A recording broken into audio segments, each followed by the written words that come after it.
ಸೆಂಗೊಟ್ಟೈ ತವ ಮೇಲೆ ಮಾಡಿರುವಂತಹ ಬಿಸಿ ಬಿಸಿ ರವೆ ರೊಟ್ಟಿ, ರಾಗಿ ರೊಟ್ಟಿ ಹಾಗೆ ಅಕ್ಕಿ ರೊಟ್ಟಿ ಅಷ್ಟೇ ಅಲ್ಲ, ಇಲ್ಲಿ ತುಂಬಾನೇ ಪೌಷ್ಟಿಕವಾದಂತಹ ಹರೀರ ಕೂಡ ಸಿಗುತ್ತೆ.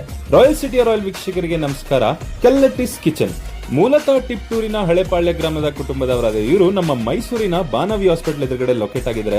ಇಲ್ಲಿ ಎಲ್ಲ ಅಡುಗೆ ಹಿತ್ತಾಳೆ ಪಾತ್ರೆಯಲ್ಲಿ ಹಾಗೆ ಎಲ್ಲ ರೀತಿಯ ರೊಟ್ಟಿ ಅಂದ್ರೆ ಅಕ್ಕಿ ರೊಟ್ಟಿ, ರವೆ ರೊಟ್ಟಿ, ರಾಗಿ ರೊಟ್ಟಿ ಯಾವುದೇ ಆಗಿರ್ಬೋದು ಸೆಂಗೊಟ್ಟೈ ತವ ಮೇಲೆ ಮಾಡ್ತಾರೆ. ಇದು ಕಾಸ್ಟ್ ಐರನ್ ಗಿಂತ ತುಂಬಾನೇ ಉತ್ತಮವಾದಂತಹ ತವ ಕೂಡ ಹೌದು.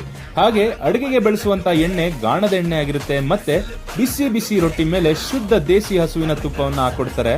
ಮತ್ತೆ ಎಲ್ಲಾ ರೊಟ್ಟಿ ಬರೋಬ್ಬರಿ 10 ಇಂಚ್ ಇರುತ್ತೆ. ಮತ್ತೆ ಜೊತೆಗೆ ಕೊಡುವಂತಹ ಗೊಡ್ಗಾರ ಅಬ್ಬಬ್ಬಬ್ಬ ತುಂಬಾ ಅಂದ್ರೆ ತುಂಬಾನೇ ಚೆನ್ನಾಗಿರುತ್ತೆ.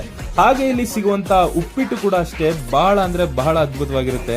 ಬರೋಬ್ಬರಿ 7 ರೀತಿ ಡ್ರೈ ಫ್ರೂಟ್ಸ್ ನ ನೆನೆ ಹಾಕಿ ರುಬ್ಬಿ ಹಾಲಿಗೆ ಸೇರಿಸಿ ಕೊಡುವಂತಹ ಹರೀರ ಕೂಡ ಇಲ್ಲಿ ಸಿಗುತ್ತೆ. ಈ ರೀತಿಯ ಬಯಲ್ಸೀಮೆ ತಿಂಡಿ ಟ್ರೈ ಮಾಡ್ಬೇಕಂದ್ರೆ ಕೆಲ್ಲಟಿಸ್ ಕಿಚನ್ ವಿಸಿಟ್ ಮಾಡಿ, ಹಾಗೆ ಬೇಟೆ ಆಡಿ.